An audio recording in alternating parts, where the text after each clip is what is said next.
Amara stands across the table, a folder in her hands, eyes calm, posture composed. Harold Kincaid, the CEO, adjusts his tie, rehearsed arrogance wrapped in silk. He doesn't invite her to sit.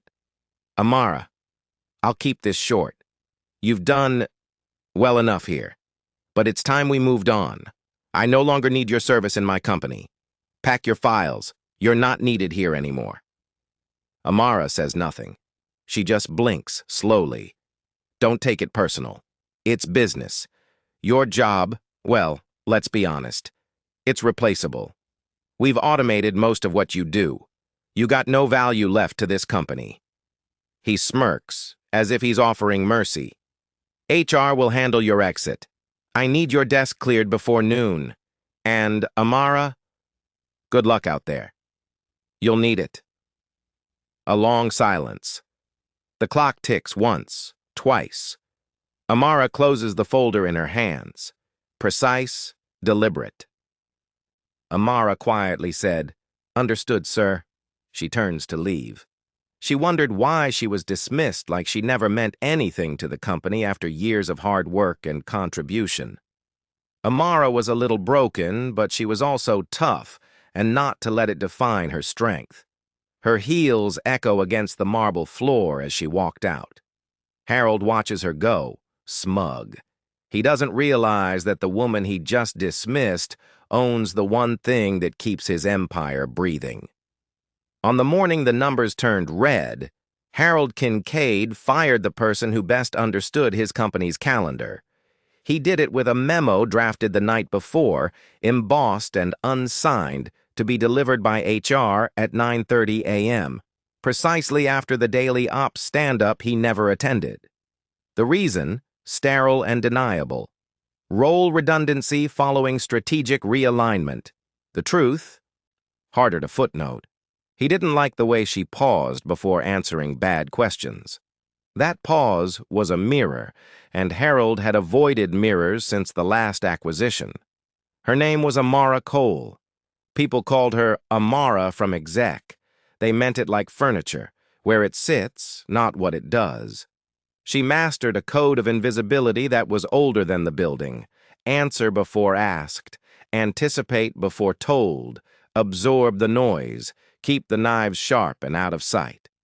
She organized Harold's life so completely that he forgot it was a life. His time came to him ironed.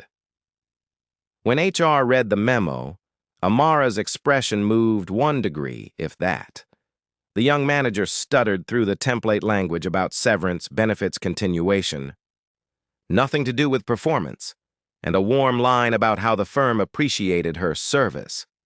Service, like a battery, like a faucet, like something that could be turned off.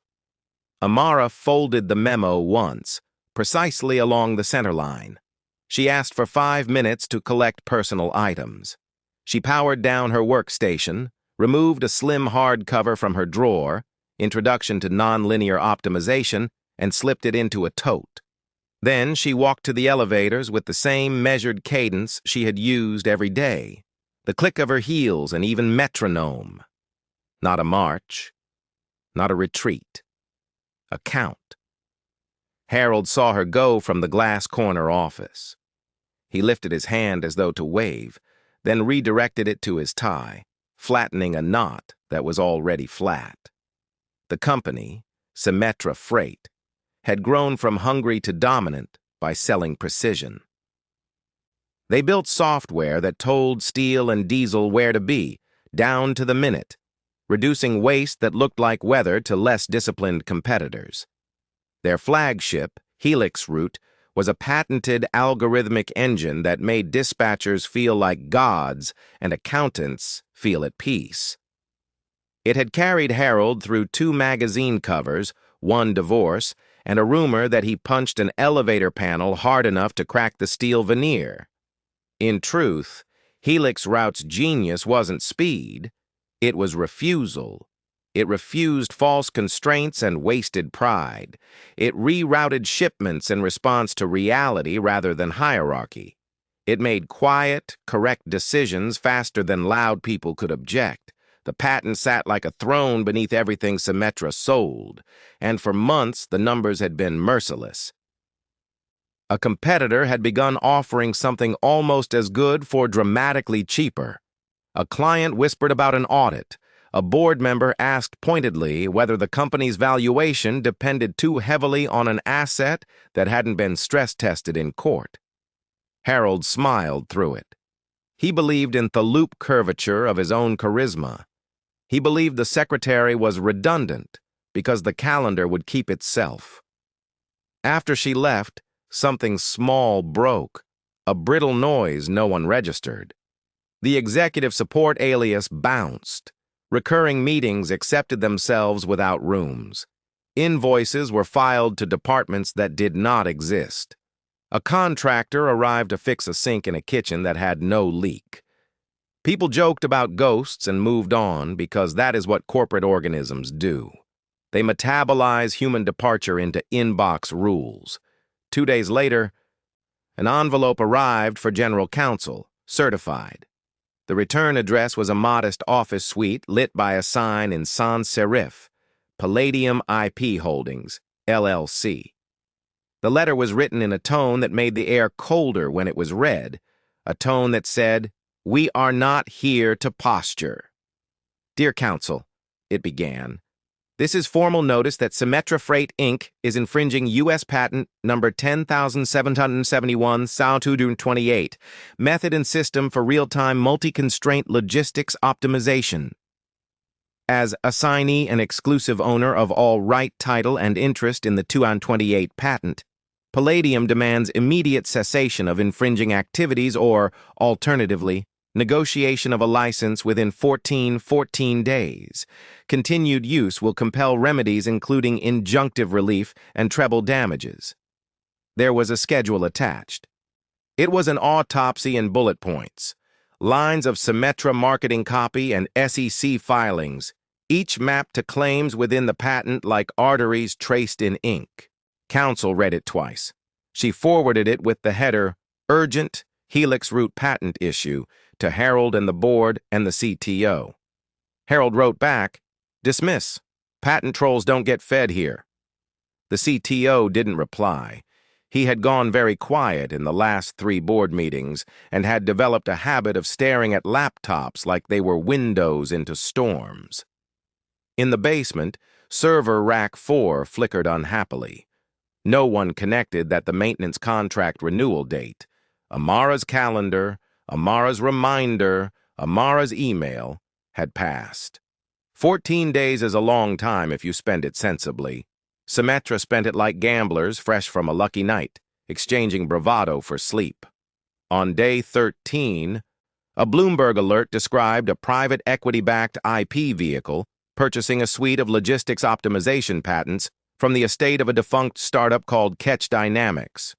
The article mentioned the crown jewel, U.S. Patent number 10,771,128. The CTO read that on his phone in the parking garage. He sat in the car until his battery fell from 12% to 3%. He remembered a coffee 6 years ago. He remembered a woman's voice explaining it all like she was narrating the growth rings of a tree. Her voice had been measured. He remembered the pause. 6 years earlier. The startup was Catch, 3 founders, a brilliant lead scientist, promising pilots, a runway measured in weeks. They built a routing algorithm using a novel constraint relaxation method. You tell it reality, it tells you the most honest best. The lead scientist, a black woman with a rhythm to her speak that made complicated things feel like recipes, had filed a provisional patent before she took the job. Her name on the paperwork and in the cap table, Amara N. Cole. Catch signed a bridge loan that was a leash. The funder wanted a security interest in all assets, tangible and intangible, including the company's IP, subject to reversion if the funder missed a payment.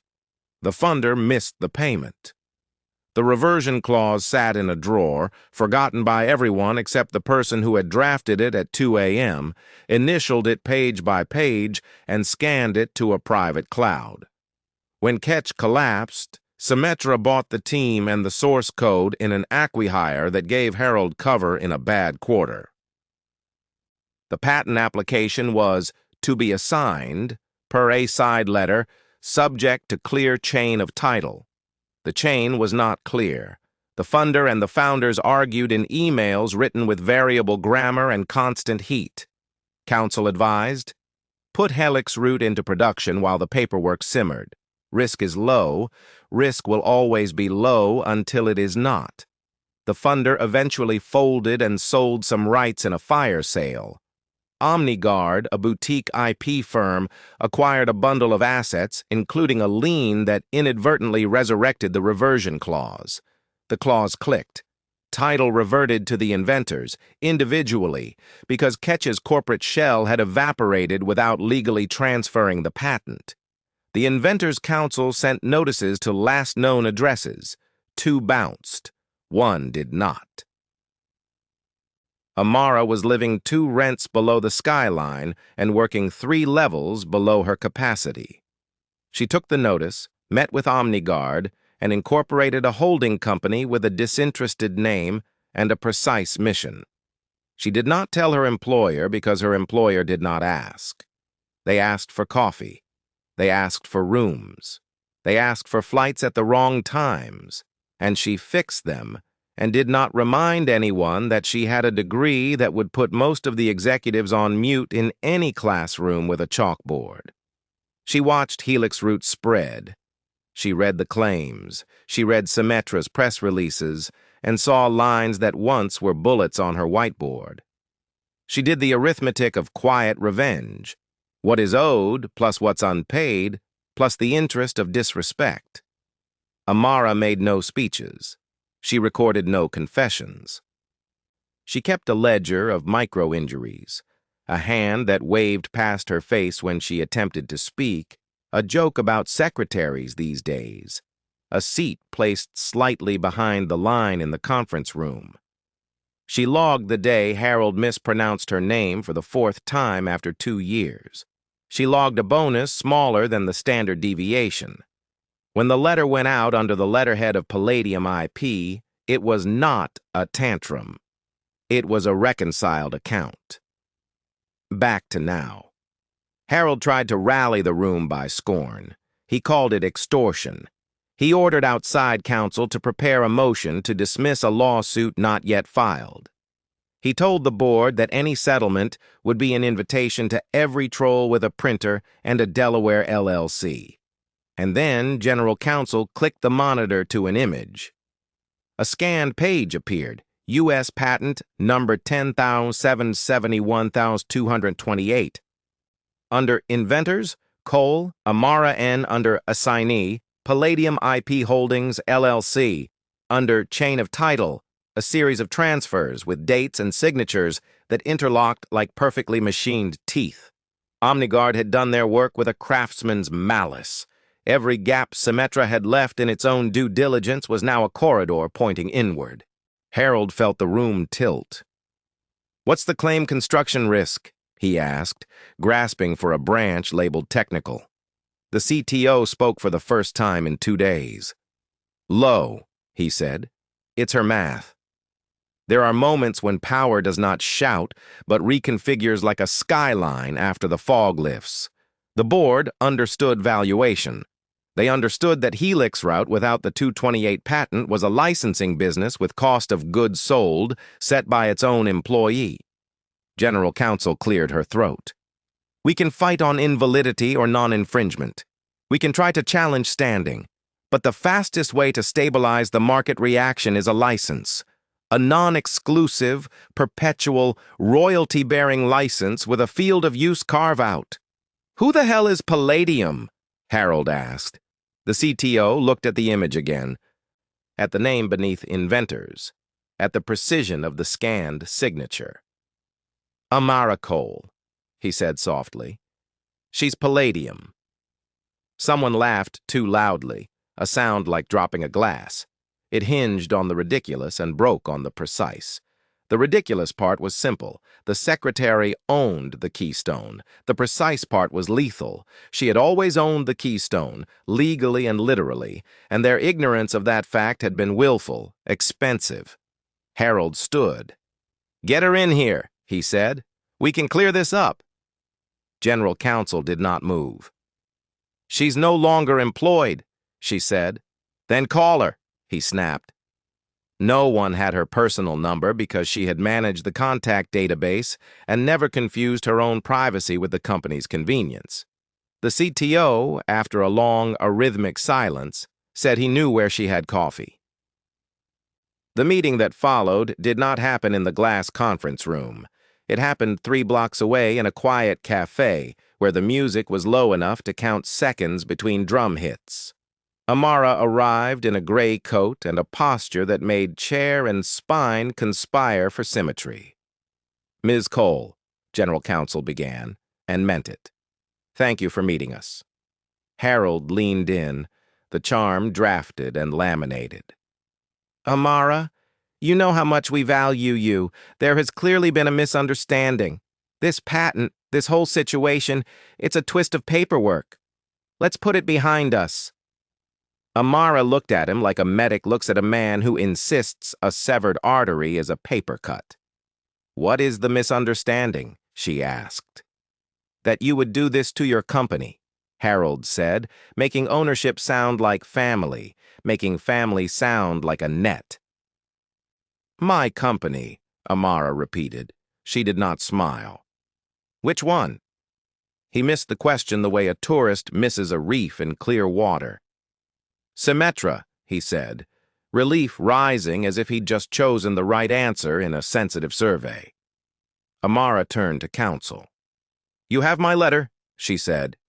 "I prefer to negotiate through counsel to keep the parameters clean." "We're prepared to license," counsel replied, controlled.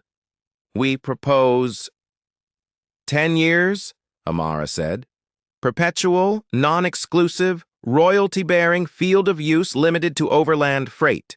3% of gross revenue attributable to Helix route, with a $30 million upfront for past use." Harold laughed, but no one else did. "That's absurd."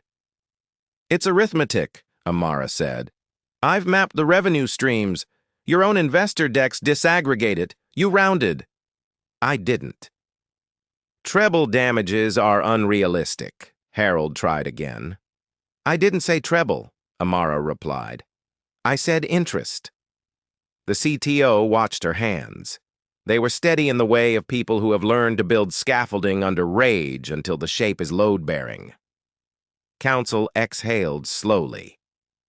"We'll need to discuss with the board," she said. "Will you consider a standstill on litigation while we negotiate?" Amara nodded once. 14 days. "You like that number," Harold muttered. "It's long enough for people to reveal what they think is urgent," Amara said, "and short enough that truth has to choose a seat."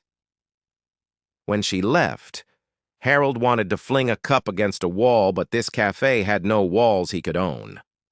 Back in the office, he paced.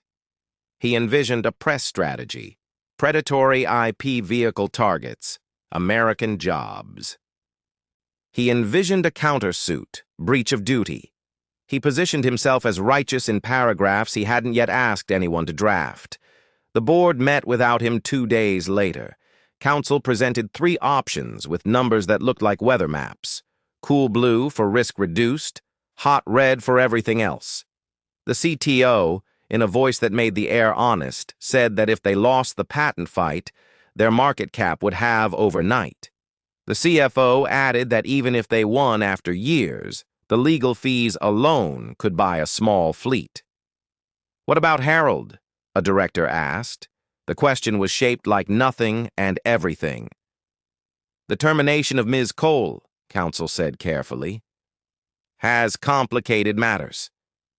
"Complicated," the director repeated, tasting the euphemism and filing it. "We need to make a change." They took a vote. It was clean. When Harold was called in, effective immediately, he invoked loyalty and vision and the thews of a founder, though he had never founded anything but grievances. He said the board had no courage. He said the market would punish timidity. He said Amara's name like a diagnosis. The board chair looked at him with lethal politeness. "You mistook invisibility for absence," she said. "You mistook calm for consent. You mistook paperwork for paper." On the street, the autumn light made the steel of the building appear softer than anyone inside had ever been. Negotiations are a kind of surgery. Done well, they save nerve and function. Done poorly, they result in phantom pain that never quiets. Amara did not want a corpse. She wanted a boundary. Palladium and Symmetra entered a standstill. The appointed interim CEO, an operator with a reputation for cleanliness and a background in ops instead of optics, sat across from Amara with counsel between them like an interpreter at a complicated piece. "Ms. Cole," the interim CEO said, "we've reviewed your proposal. 3% with 30 upfront is a large bite." "It is a precise bite," Amara said. He nodded. "Precision I can respect, but cash is cash. We can do 20 upfront. 3% on software revenue attributable to Helix route. Audit rights annually. And a public acknowledgement of inventorship, provenance, and the correction of prior misattribution," Amara said, tapping a printed page. The marketing brochure that had described Helix route as the brainchild of Symmetra's visionary CEO. Counsel shifted. "That language was untrue," Amara said. "We will correct it." There was a pause, the length of a heartbeat and the weight of a decade. "We'll correct it," the interim CEO said.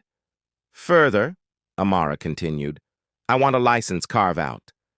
You will not use the 2x28 patent to prevent non-profit or public sector logistics operations, disaster relief, public health, from accessing optimized routing.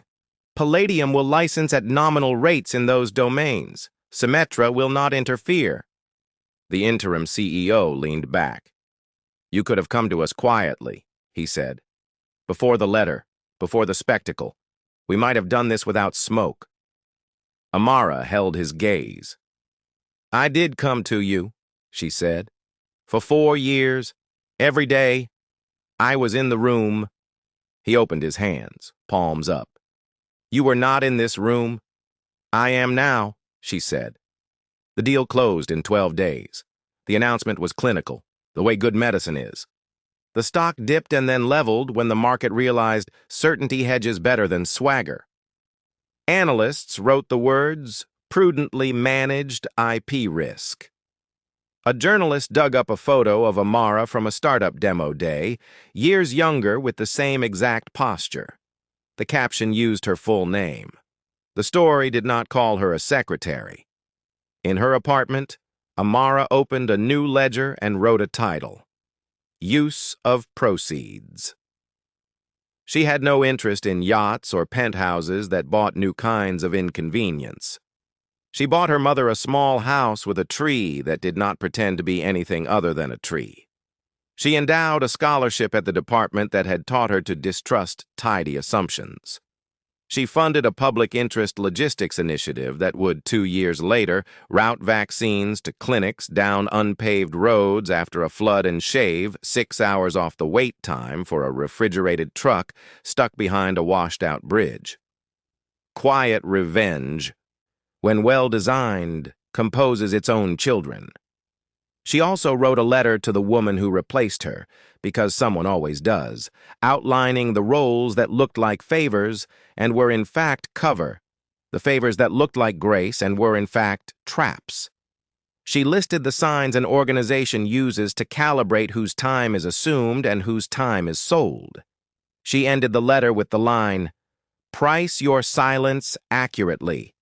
Discount nothing." Harold tried to raise a fund. He explained that disruption requires casualties, that the IP fight had been a case study in predation. He said "we" and meant "I." The rooms were polite and then thin. He took a role as a strategic advisor to a firm that liked his old cover stories more than his current balance sheet. He kept a framed copy of his magazine cover on a wall and angled the light to erase the date. He sent one email to Amara against the advice of multiple attorneys. It was a long email that tried to be both apology and indictment. It argued she had weaponized a technicality. It argued that victims do not win cleanly. It argued that he had been kind to her in ways she had misunderstood. It argued for the permanence of his intentions. She replied with one line: "Power is a test, not a personality. No signature, no warmth, precision as mercy." At Symetra, meetings started on time. Rooms had names that matched calendars. Invoices went to departments with budgets. The interim CEO became the actual CEO and made a rule about literature in the office. People could bring what reminded them that time is not owned, only rented. He kept a copy of Introduction to Nonlinear Optimization on his desk. He read enough to understand the humility of constraints. In the lobby, a small plaque appeared near the demo screen. It read, "Helix Root, Core Optimization Engine invented by Amara N. Cole Patent, US 10,71028, licensed from Palladium IP Holdings, LLC." The plaque was not performative, it was prophylactic. Accuracy is a vaccine against future arrogance. The power shift had not been a spectacle. No fireworks, no handcuffs. It had been a document, a line of text where a name belonged. Arrogance imagines power as a volume knob. Turn yourself up, others down. Real power is a ledger and a calendar and a chain of title. It favors the person who knows which date mattered and which clause would bite when neglected. Hidden injustice doesn't always bleed. It invoices, it revises, it asks you to carry the lunch, to take the notes, to wait your turn while your turns are used as fuel. It prefers you call it culture. Quiet revenge when it arrives is not a scream, it is a correction. It removes theft from the balance sheet and prints the right name on the thing that required a name. If you want a single sentence to leave in your mouth like iron, respect the invisible, or it will become the inevitable. If this story gave you chills, don't just scroll. Hit subscribe for more true-to-life tales where arrogance meets karma and quiet revenge rewrites power. Your click keeps stories like this alive. What do you call this? Karma or revenge? Drop your thoughts in the comments.